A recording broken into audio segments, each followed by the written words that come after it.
Spiderman movie सभी ने देखी होगी और उसमें दिखाया गया है कि स्पाइडर या मकड़ी के काटने पर उनको शक्तियाँ प्राप्त हो जाती हैं और वो स्पाइडरमैन बन जाते हैं।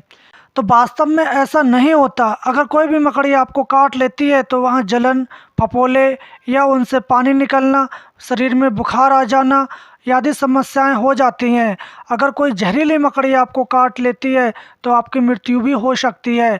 तो आप इन मकड़ियों के बारे में जानें और इन मकड़ियों का किस प्रकार से काटने पर हम उनका उपचार कर सकते हैं या उनके फफोले पड़ गए हैं तो किस प्रकार उसका हम घरेलू उपचार कर सकते हैं। मकड़ी आर्थ्रोपोडा संघ का एक प्राणी है। यह एक प्रकार का कीट है। सिर और धड़ बीच में बटा रहता है। इसके उदर भाग का खंड रहित रहता है और उसका उपवंग भी नहीं लगे रहते हैं। इसके श्वसन बुक लंग्स द्वारा ही लेते हैं। इसके पेट में एक थैली होती है जिसमें एक चिपचिपा पदार्थ निकलता है जिससे ये जाला बुनने का काम करती है। ये जाल में कीड़े मकोड़े फंसाकर खाती है।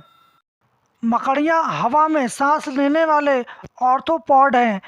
इनके 8 पैर होते हैं। आमतौर पर ये जहर इंजेक्ट करने के लिए एक नकूले, चीरे या रेशम निकालने वाले स्पेंड नेट आदि रखते हैं। ये कुछ जानकारी थी मकड़ी के बारे में। अब जानते हैं अगर आपको मकड़ी काट लेती है तो आपको प्राथमिक उपचार क्या करना होता है या उसके बचाव के लिए आप क्या क्या कर सकते हैं। तो सबसे पहले अगर आपको मकड़ी काट लेती है या फफोले पड़ जाते हैं तो सबसे पहले आप घबराएं नहीं। उस मकड़ी को अगर जिसने काटा है उसको पकड़कर आप सीधी डॉक्टर के पास ज़रूर जाएं। उससे पहले आप कुछ वनस्पति या घरेलू उपयोग भी कर सकते हैं। तो कुछ इस प्रकार हैं: गूलर, पीपर, पारस पीपर, बड़ और पाखर। पांचों पेड़ों की छाल को आप शीतल काढ़ा बनाकर घाव और फुंसियों की धुलाई करें। उससे आपकी जलन बहुत जल्दी शांत होती है। दूसरा प्रयोग: कत्था 2 तोला, कपूर 1 तोला, सिंदूर 6 मासे। तीनों को महीन पीसकर बारीक कपड़े से छान लो और 100 बार धुले हुए घी या मक्खन में मिलाकर घाव फुंसी पर लगाते हैं तो उसमें भी काफ़ी राहत होती है। तीसरा उपयोग है, आप केचुआ की मिट्टी को पानी में भिगोकर अगर फफोलों के ऊपर लगाते हैं तो आपको तुरंत उससे जो जलन है उसमें शांति हो जाती है और वहाँ के जो निशान हैं वो भी चले जाते हैं। इसके ऊपर हमने एक वीडियो पहले भी बना रखी है। अगर आपको वीडियो देखनी है तो आप आइकॉन पर जाके उसको क्लिक करके देख सकते हैं। इसका चौथा उपयोग है, आप चूने को नींबू के रस में खरल करके आप मलें तो मकड़ी के जो दाने हैं वो भी मिट जाते हैं। पांचवा प्रयोग है, आप चूने को मीठे तेल में और चिरौंजी के साथ मिलाकर आप लेप करते हैं तो जो मकड़ी के फफोले हैं वो भी नष्ट हो जाते हैं। छठा प्रयोग, खली और हल्दी पानी में पीस कर लेप करने से भी मकड़ी का विष नष्ट होता है।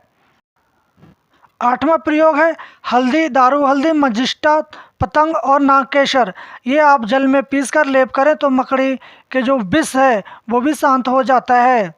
नवा उपयोग, गाय के गोबर की मकड़ी बनाकर आप रविवार के दिन रोगी के सिर से पाँव तक आप 21 बार उतारकर धूप में सूखने रख दें।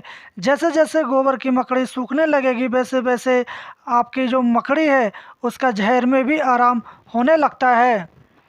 10वां प्रयोग, आप सफ़ेद पुनर्नवा की जड़ को महीन पीसकर और मक्खन में मिलाकर लगाने से मकड़ी का जो जहर है वो नष्ट हो जाता है। 11वां प्रयोग, अपमार की जड़ को महीन पीसकर आप मक्खन में मिलाकर लगाने से मकड़ी की लार या उसके द्वारा जो फुंसियाँ बनी हैं वो भी नष्ट हो जाती हैं। 12वां उपयोग, सफ़ेद जीरा, सोंठ आप पानी में पीसकर लगाने से मकड़ी का जो विष है वो नष्ट होता है। 13वां उपयोग, पान का पत्ता, सरसों का तेल लगाकर 7 बार आप रोगी के सिर पर उतारकर उसको आग में जलाएं। इससे भी आपकी जलन बहुत जल्दी शांत होती है। 14 यूज़ इसका इस प्रकार है कि आप जहर मोरा पत्थर का लेप और संजीवनी बटी 2-2 गोली आप पानी के साथ खिलाते हैं तो अभी आपके मकड़ी का जहर उतर जाता है और फफोले में बहुत जल्दी शांति हो जाती है। तो इस प्रकार हमने इसके 14 उपयोग आपको बताए, तो 14 में से आप किसी एक का प्रयोग करें, क्योंकि ये 14 के 14 आपको नहीं करने हैं। जो भी आप सुलभ हो, आपको जल्दी प्राप्त हो, आप उसका प्रयोग कर सकते हैं। और जैसे ही आपको कोई अगर मकड़ी काट लेती है तो आप उस मकड़ी को साथ में लेकर डॉक्टर के पास ज़रूर जाएं, क्योंकि उसको डॉक्टर देख के आपको बता सकता है किस मकड़ी ने काटी है। अगर आपको कोई जहरीली मकड़ी काट लेती है तो आपकी मृत्यु भी हो सकती है। तो इस घटना से बचने के लिए आप इस मकड़ी को भी अगर साथ ले जाते हैं तो जो आपके पास का जो चिकित्सक है, मकड़ी को देखकर आपका ट्रीटमेंट करने में उसको आसानी हो सकती है। तो इस प्रकार आप मकड़ी के फफोले या मकड़ी के काट जाने पर ये आप प्रयोग किसी में से एक कर सकते हैं। आपको अगर कभी मकड़ी ने काटा है तो आपने क्या किया है, इसके बारे में हमें कमेंट बॉक्स में जाके ज़रूर बताएं। और ऐसी ही जानकारी के लिए आप हमारे चैनल को सब्सक्राइब करें। इस मकड़ी के महत्वपूर्ण जानकारी हम यहीं समाप्त करते हैं और आपको हमारे साथ जुड़े रहने के लिए बहुत बहुत धन्यवाद।